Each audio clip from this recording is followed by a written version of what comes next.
Crash Landing, man. Spaceboy Fresh, Stream Music TV. We are live and local, man. We at Josie Records right here off of some freeway.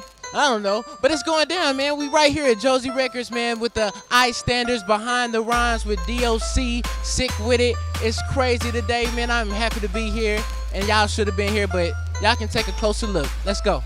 Look at Stream Music TV, man. I just ran to the only October 1st. What's up, big brother? What's going on, sir? Peace, man. So, yo, I know you excited. I mean, D.O.C about to come out. It's someone you work with on a regular. How is that, bro? How is working with the doc? It's dope. It's dope. He's a genius at what he does. So, you know, when we in the studio, just let him do what he does. He knows how to make an artist better.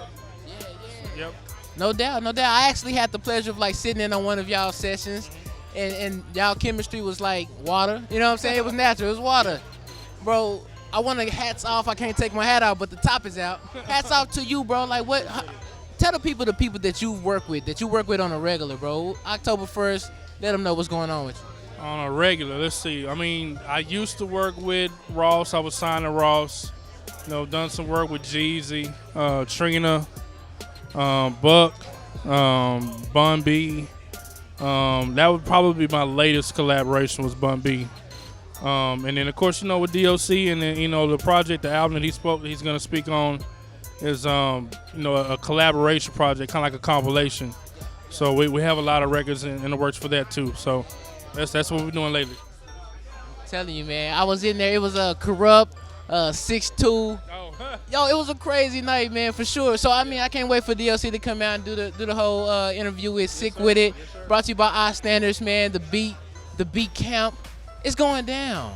It's going down. Let them know where to find you October 1st. OKTOBER, the number 1ST at gmail.com. And it's also OKTOBER, the number 1ST at all my social media. Twitter, Instagram, all that. It ain't a waste of time. Y'all better go look this man up. Y'all better quit playing, go look this man up. Let's go, man. Thank you for your time, bro. Yes, sir. Yes, sir. Josie Records, everybody, a legendary place in Dallas where you can find a bunch of stuff for the low. I'm talking crate diggers. If you ain't never heard of Josie Records, y'all should just get a plane ticket to just come here and figure it out. Come follow me right over here, though. We got the hip-hop section. Maybe we can find, like, some boys in the hood, some D.O.C or something.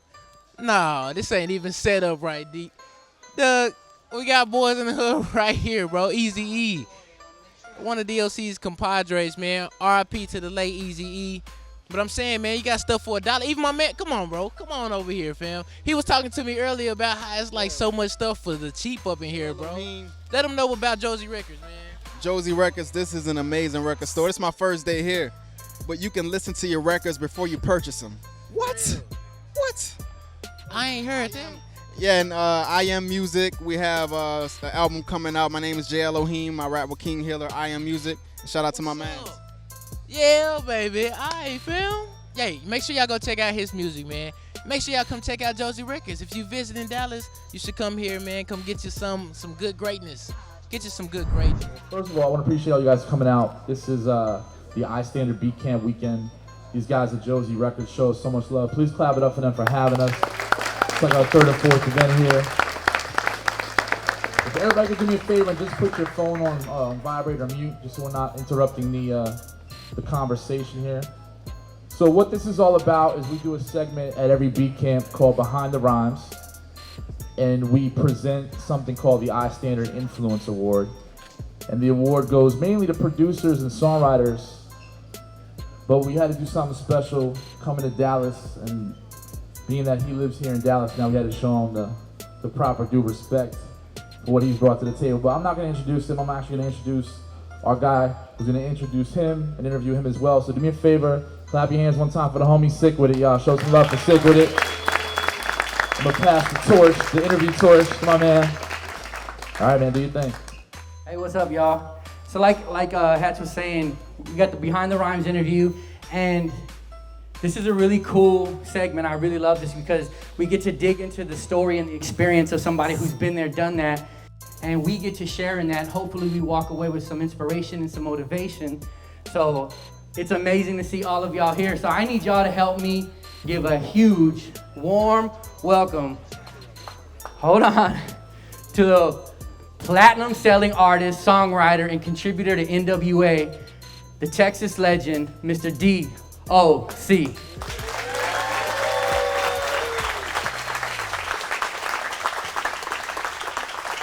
bro. Yeah, thanks, man. There's water up there too, okay? Okay. What's going on, man? What's up with you, brother? How you feeling? I'm good, bro. Good, good. You have a mic there? Good afternoon. I see there's a little girl present, so I'll keep it PG. Mom, it is good to see you. As possible. So, this is really a special moment for me. I think you and I met a little over a year ago.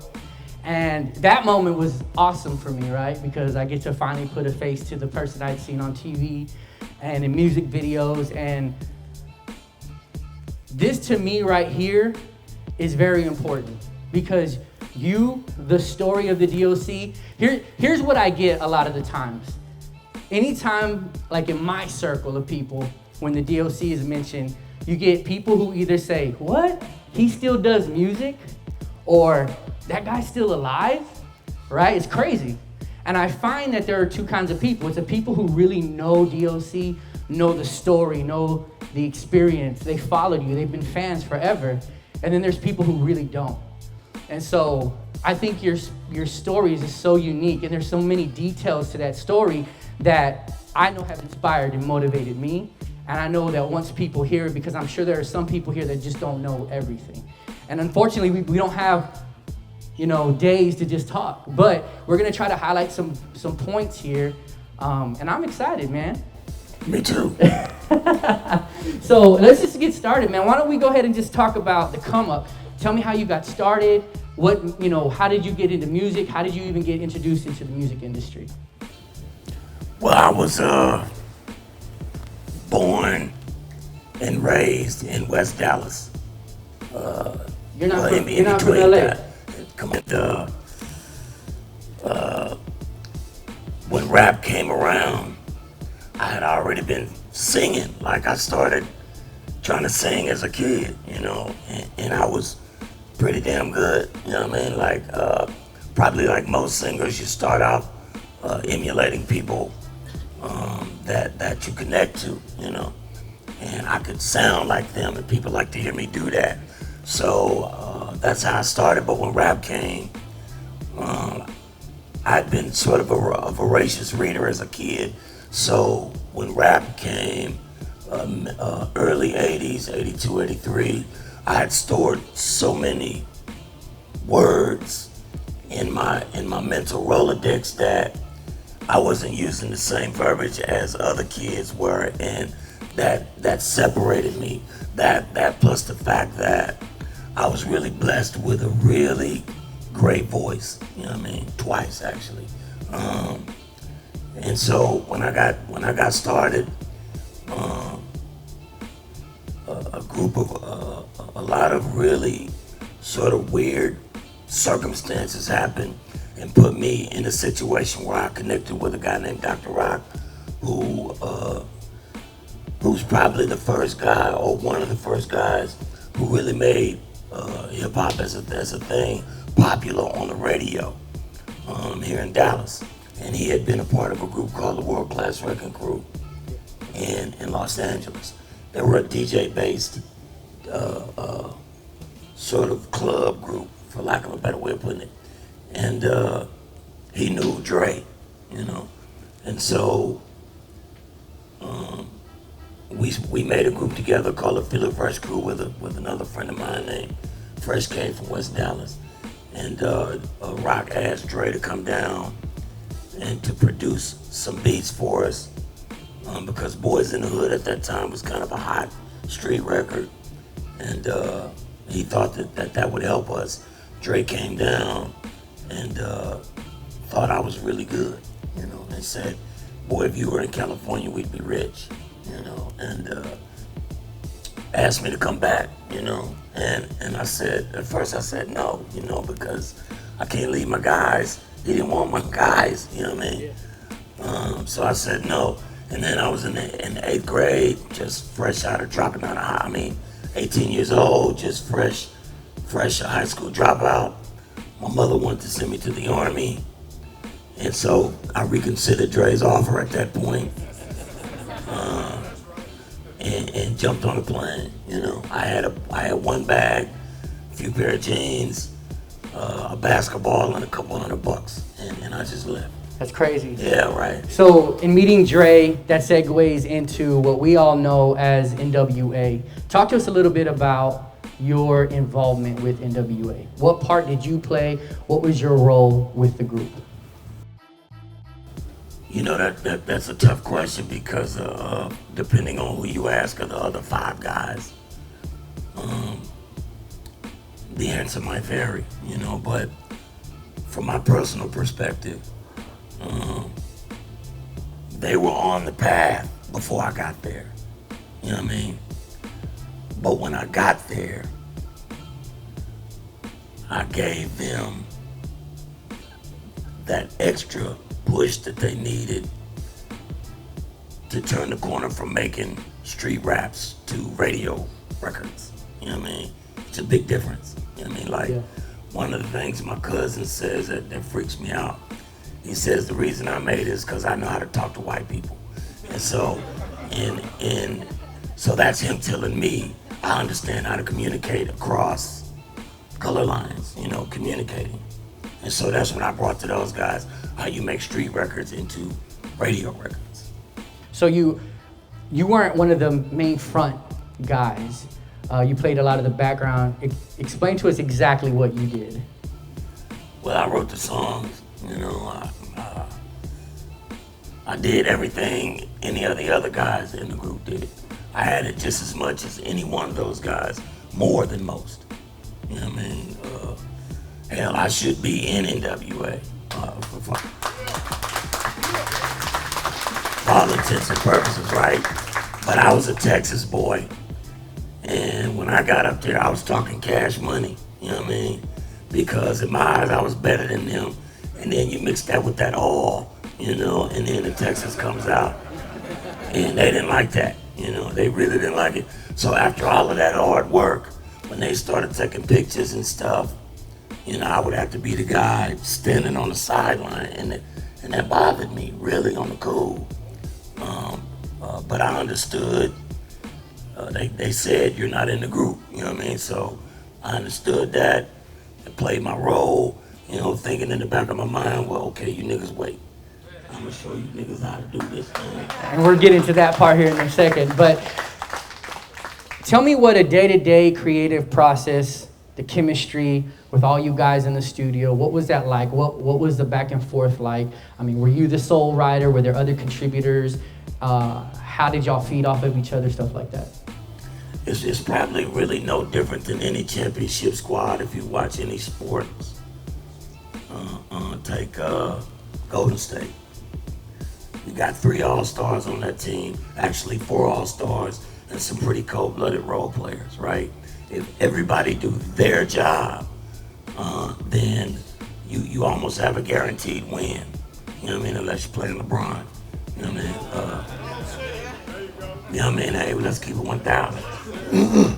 But when I talk about NWA, Ice Cube was the heart and soul and spirit of that group, right? Easy was the face. Ren was the role player, you know what I mean? And I was the assistant coach. You know what I mean? Of course, Dre was the coach. You know, he ran the plays. I helped him draw up the plays. But he ran the plays, and we all executed off, you know what I mean? Like we were supposed to, right? I couldn't compete. I couldn't make Easy compete with Cube. I did most of Easy's writing, right? And so Easy couldn't compete with that, you know what I mean? So I made sure to make Easy stuff funny, entertaining, and clever, so that it would cross over well to the suburban kids. Because the idea is to make them laugh with you and not fear you. That way, they'll be more accepting of your art, you know what I mean? And so that was the role I played, bro, just to help out. That's a cool dynamic to see because when we look at music today, groups don't really exist like they used to. So it's awesome to see somebody who's been there, done that, explain the dynamics of how y'all operated. And so going to Dre, you saying he's the coach. I think I talked to you one time and you said, man, I was a guy sitting right next to Dre in his ear, telling him this, telling him that. Explain to us a little bit your relationship with Dre, not only musically, but personally as well. Well, when I think back to when I first met Dre, he came to Dallas to do those beats. I didn't like him because he was skinny and he was arrogant. Shit, he was me, you know. And so there was a kind of like Doc versus Doc kind of. You know, everybody's got their ego problems, right? Yeah. We all have them. We're human, right? But we were at this place called Shamrock in Lancaster, and Rock was doing one of his shows. And back in those days, we would all congregate in the bathroom and rap on each other, right? Dre had creeped in the back. I'm in the circle doing my thing. He heard it, and he came and said to me what he said, that he thought I might be one of the best he's ever heard. And after that, I liked him, you know. Now I like him, you know. But the one thing that I always, after that first day of working with Dre, his production sounds like, sonically, sounds like it's already on the radio as he's doing it. You know what I mean? That's a neat trick, you know what I mean? And a lot of people, when they record, you know, and then they'll say, well, we'll go back and twist the knobs. Dre twists the knobs while he doing the shit. Like, he wants to hear what it sounds like. That's gonna be what it sounds like when I get through with it, right? And so that's another neat trick that I learned. Dre gave me a lot. He gave me a lot. Because I knew that he was to music, in my mind, what I was to words, to writing. Because I actually had the balls to believe I was better than everybody, you know what I mean? In '88, I wouldn't give a damn what coast you were from and what city, what borough, none of that. I was killing you all, and if I got that all in me, I might say it, you know? And probably did, you know? And so when I was a young dude, I was super brash. You know, people like to call me humble now. A wreck like I had will humble your ass. Excuse me, my language. But a situation like that will humble you. You know, and I choose to believe that G.O.D. was like, man, you're on a collision course with the wrong thing. Let me pull you back up out of this because you can't handle it right now. Did you have the flexibility to be honest with Dre? Yeah. I mean, look, Dre and I, we have a really interesting relationship. And I love Dre like my brother. Not because of what he can do for me, but in spite of what he can do for me. That means if he don't do what I think he's supposed to be doing, I love him anyway, right? Because I'm a grown man, I make my own decisions, and my shortcomings or the reasons that I may not have like the others, or no one's fault but my own. You know, I carry that. But that said, shit, yeah, I'll be blatantly honest with him. I don't know how good he feels about that these days, you know, because it's hard to tell a billionaire when he messing up. They don't like that, you know, but I get a kick out of it, you know what I mean? And so that's probably why we feuding now. So talk to us a little bit about relationships in music business. How important are they? Because from what I'm hearing so far, it's been relationship situations that, you know, up to right now in this story have gotten you this far right now. Well, just like any other thing, relationships are incredibly important, and you never want to burn your bridge, because you may need that person again, you know. But we're all human beings, and we all act, you know, impetuous sometimes. Not all of us have that that switch that says, let me, especially if you drink like I used to. But it's a testimony to what we all went through as young kids, that even through the fussing and fighting, we can kind of fix it after a while. But that said, to anybody else that's getting into business, your relationships are paramount. You know what I mean? Like, that's everything.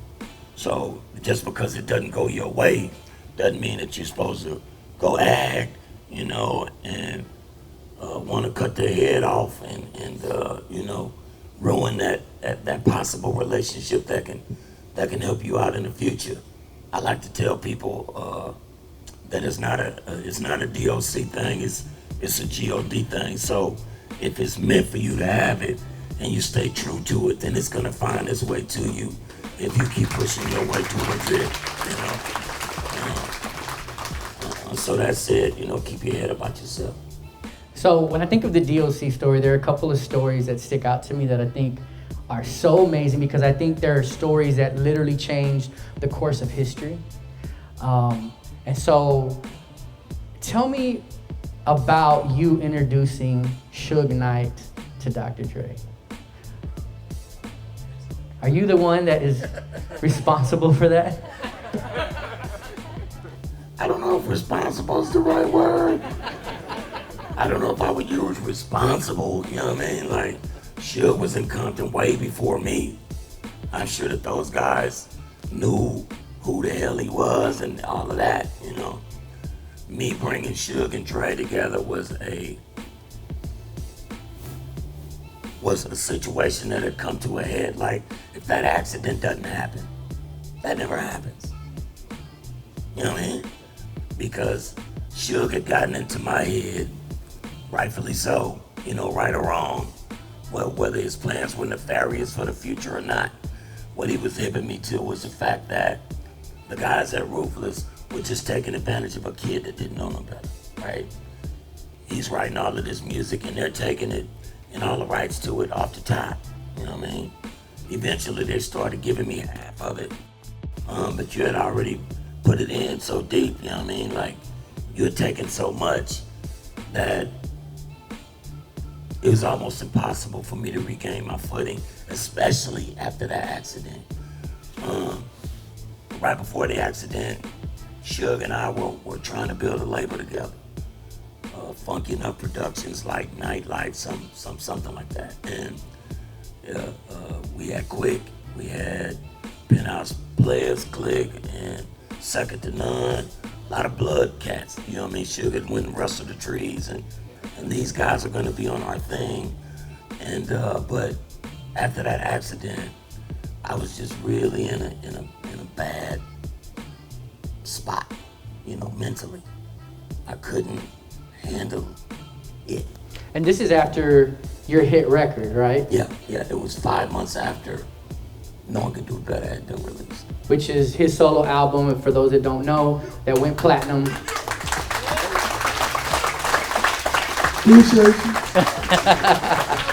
And so during this process, though, is this when the introduction happened between? Yeah, because I tried it, but I couldn't do it. I just couldn't do it. And so I tell Suge, I'm not gonna be able to do this without Dre. You know what I mean? And he says, okay, we need to get him. And so we started trying to come up with the right way to get him to understand. And we figured that if Easy and Jerry, had taken the notion to be as disrespectful, and these are my words, disrespectful to Cube and to me, who had done the bulk of the work, then they probably was that saucy with the good doctor, So I went and started chipping away at him, like, showed him my paperwork, look what they did to me, you know what I mean? And what if they did this to you? Now Dre was living good, but Easy was living great, you know what I mean? And so Dre, money is the root. Dre became curious and asked about it. And then it started seeming flaky to him. You know, he wasn't getting the right answers, and Eric wasn't cooperating. And, you know, they was taking this business approach. We're gonna do it like this. You gotta talk to Jerry and you sign, blah, blah, blah, blah. And one thing about Dre is that you're not gonna tell him, like, you can tell him, but he's not gonna listen, you know what I mean? And he was like, okay, well, if they're gonna take this route, then he and I should sit down and start figuring out what we could do. You know, our idea was to start our own thing. That way, we knew we'd be getting our money. Interesting. So I'm gonna ask something that leads into the next cool story that I've heard, which is actually, I'm sure it's true, but tell us a list of the people that you've actually written for.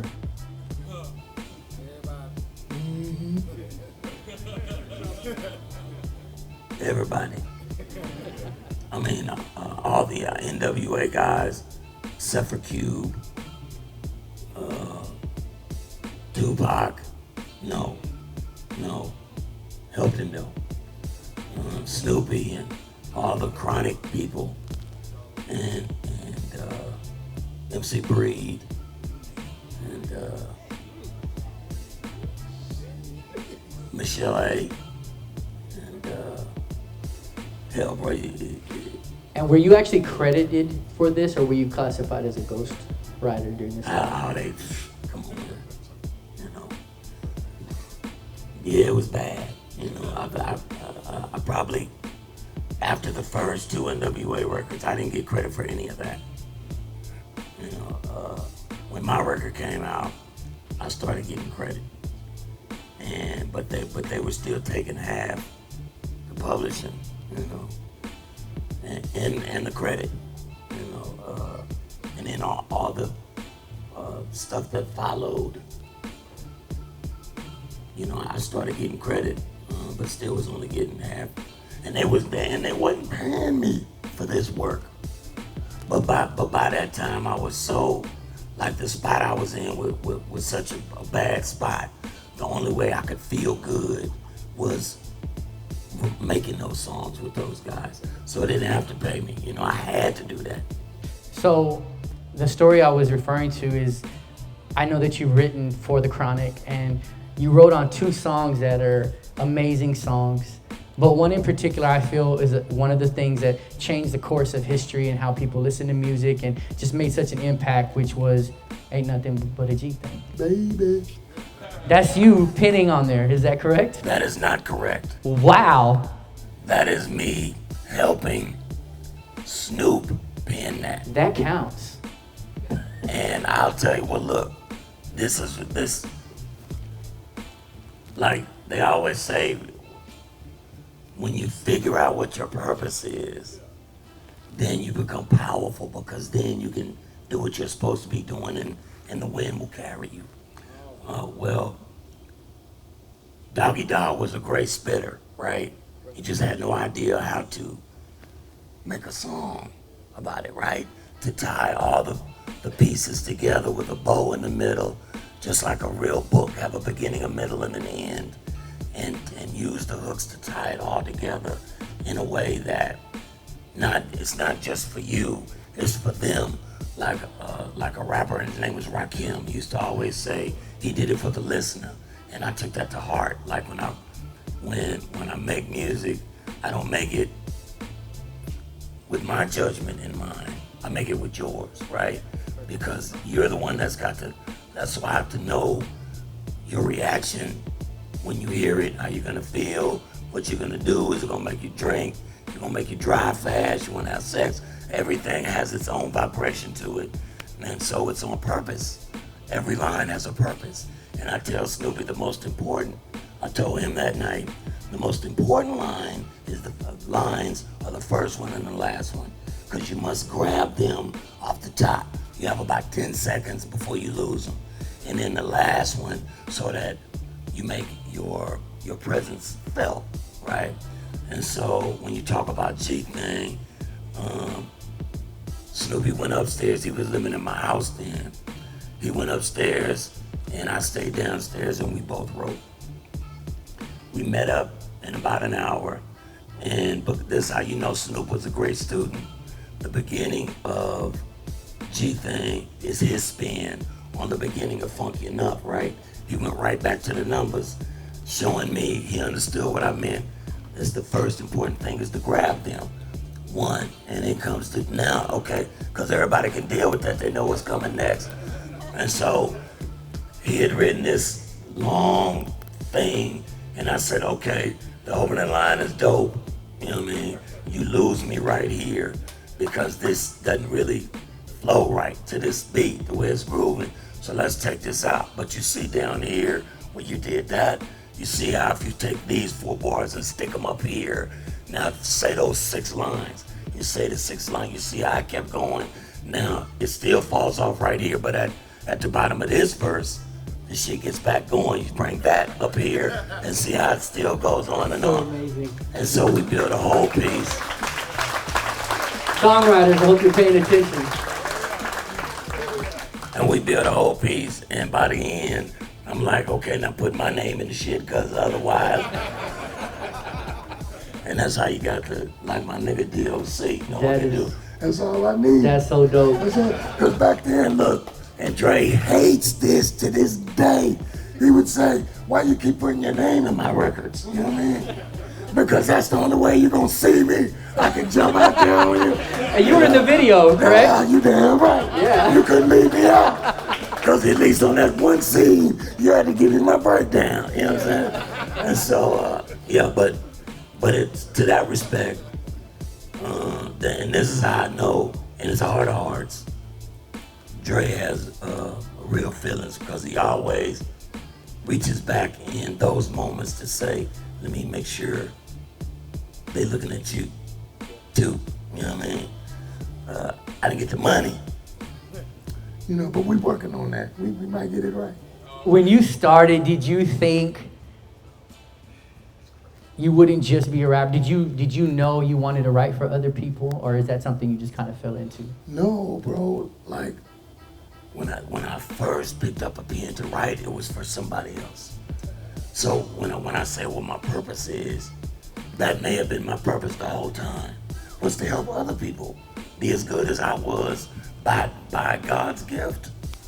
It wasn't for me to get out there and dance in the moonlight, because I couldn't handle it. You know what I mean? It's not for everybody. Even though I had all the tools, because rapping wasn't mine. I didn't grow up like this generation that grew up, they want to be a rapper. I wanted to be a comedian in the 6th grade, because everything is timing, right? And so I was great with it. I knew, you see, when these people laugh, that's timing. You know what I mean? You gotta know when, and Richard Pryor taught me that. And then Murphy picked it up, you know? But like I said, when rap came along, it was so easy for me. And Curtis belonged to this group called the Rockets. They were a dance group. And they asked me, hey, could you write us an intro to introduce our group in this talent show? I was like, sure, why not? And when I wrote it, it was too complicated. They couldn't say it. So I said it. And then after that, it was like, damn, you know, and that was addicting. I didn't have no girlfriends and none of that. But after that talent show, it was fine girls talking about, what's your name again? I was like, okay, that's how you do it. Man, that's so awesome. So let's fast forward to present day. Talk to us, what do you have going on? What have you been working on lately? What's going on with D.O.C? I don't want to jinx anything, right? Like, I'm a spiritual guy. And so I move with the expectation that G.O.D. already knows, and I move to where I want to be, and he'll guide me, help me get there, right? So I'm making an album, and I can say that. Thank you. And I can say that deliberately now when I may have just said it before, because people want to hear you say that. They're your fans. They don't want you to give up. You know, they know the struggle, and it means a lot to them, right? So, but I can say it, you know, now deliberately. I'm after it. I got 3 beats from you that are out there working right now. You know what I mean? I just talked to Exhibit today. You know what I mean? They sent him your joint this morning. No, that was B Barber. Yeah, that was B Barber this morning. But yeah, like it's a lot of young producers. For me, it's all about Dallas Fort Worth now. Let me come home.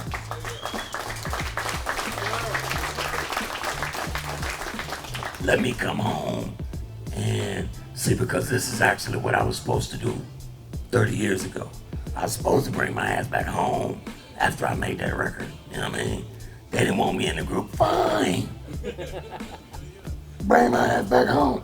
But the lights, you know, it had got too good. I came back home, Mr. Straight Outta Compton video, and I seen it. I was like, shh, let me get my ass back out there. I'm missing everything. But yeah, bring my butt back home and engage as best I can with the youngsters that are coming up and help them.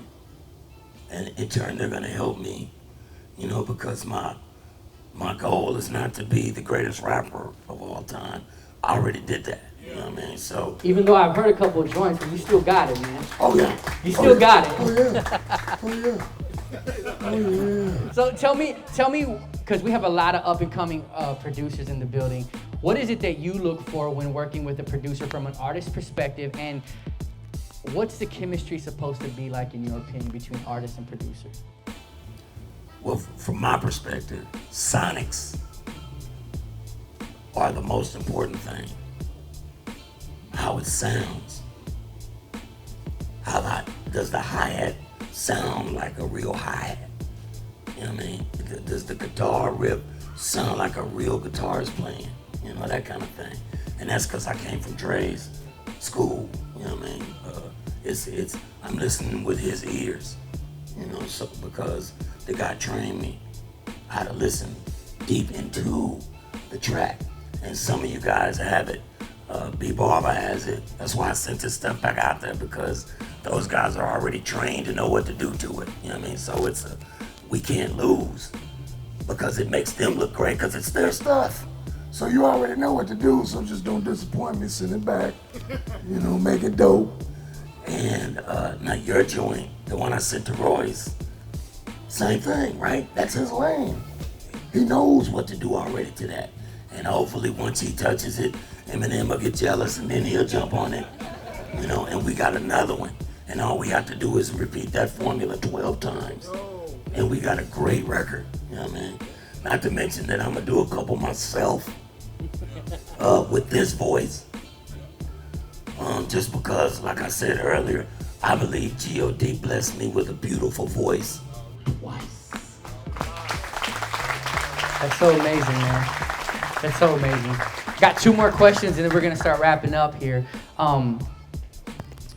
Looking back on your career, you've had some great victories and some very down defeats.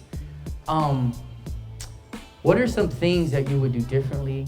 What are some things, and specifically maybe even highlighting like your splits, your publishing, because I want these guys to understand how important business is. And so in your recent experiences with music, what would you do differently, or what would you actually say to these producers to be mindful of moving forward?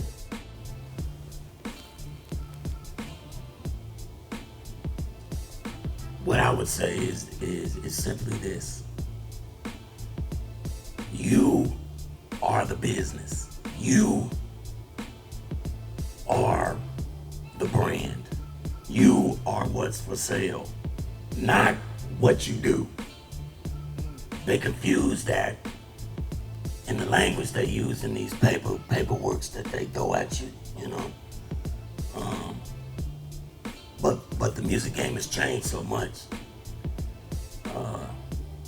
People like Nipsey Hussle and Tech Nine, these guys have a real understanding that you don't need anybody, you know.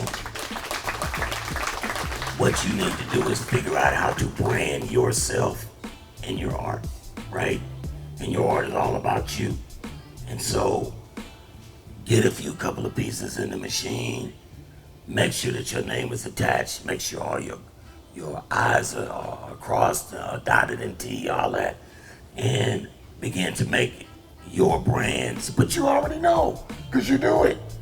You know what I mean? I knew you before I even met you, because I saw you on Facebook all the time. That little goofy little thing with your, hey, you know what I mean? But you're always doing this stuff, and bro, you're a smart kid, and you're super talented. You know what I mean? Which is why I love when you send me folders, and hate it when you don't, when I ask you to and you forget. I liked him a second ago. I don't like him anymore after that.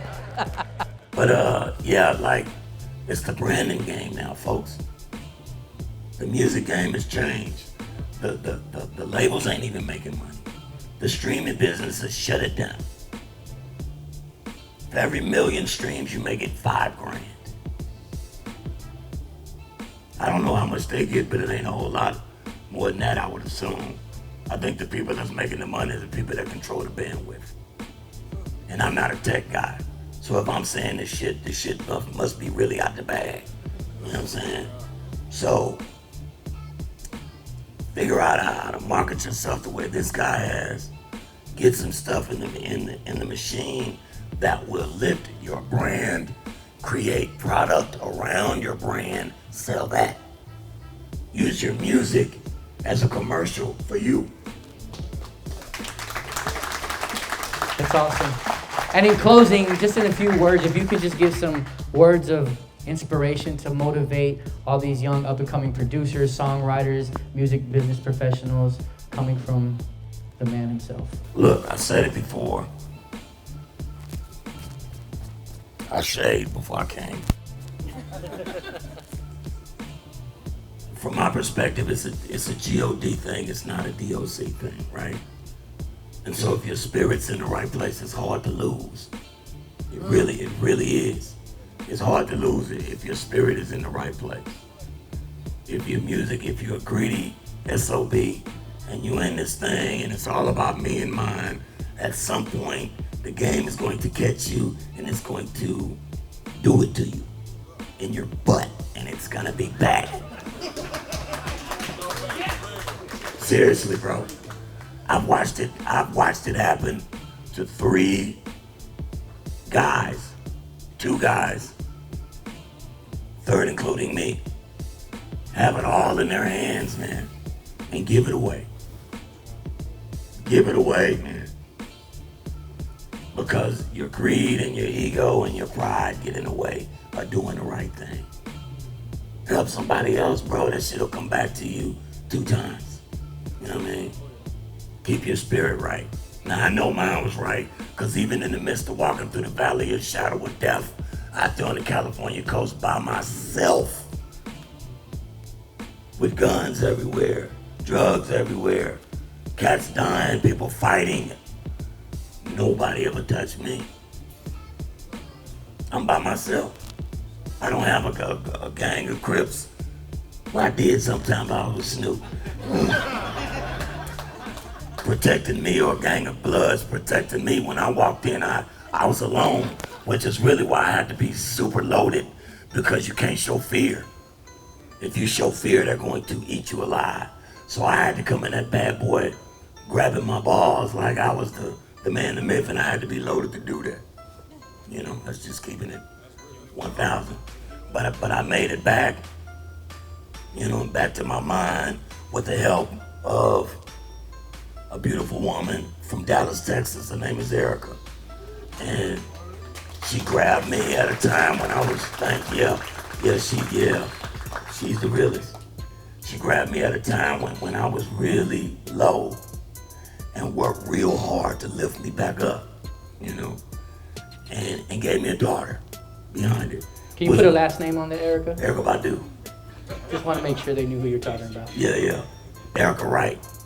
But yeah, and Puma was the beginning of my turnaround, because Puma loved me so hard that I had to start to love myself again.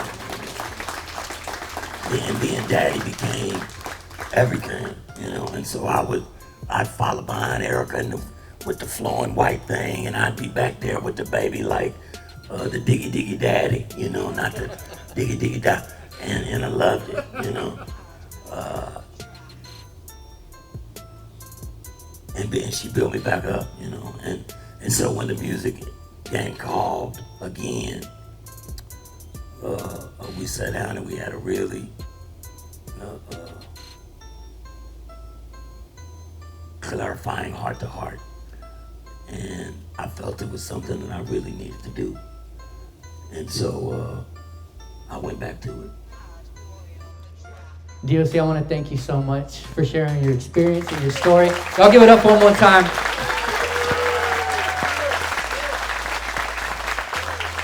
So behind the rhymes is also a time that we honor a person like D.O.C. So istandard is responsible for this event. So I want to invite J Hats to come back up and take it from here.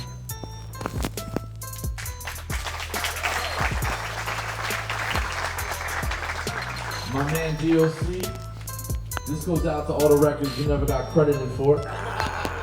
This is something we give to people that have an influence on sound, eras, musicality, making us dance in the club, and being a part of the soundtrack to our life. So this is the Istandard Influence Award. Y'all get up for the D.O.C. one time, man.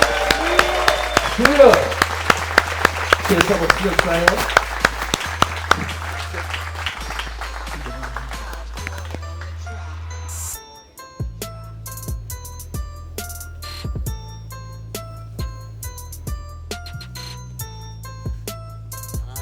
That's what it is. Make sure you want to shout your social media real fast so they know how to follow you or tag you. Oh, they'll find me. Make sure you follow him on his Instagram and all that. Also, give it up for Josie's Records for having us, man. It's a dope venue, dope spot. My man Sikwitit for holding us down. Everybody that came out. And that's what it is, man. One more time, man. Appreciate you so much. Thank you, sir. Yeah. I really appreciate you guys coming and supporting me. It means everything. I don't take none of this shit for granted. And I wish everybody that's in it and after it all the success, you know, and Godspeed at what you want. And if I can help, I will.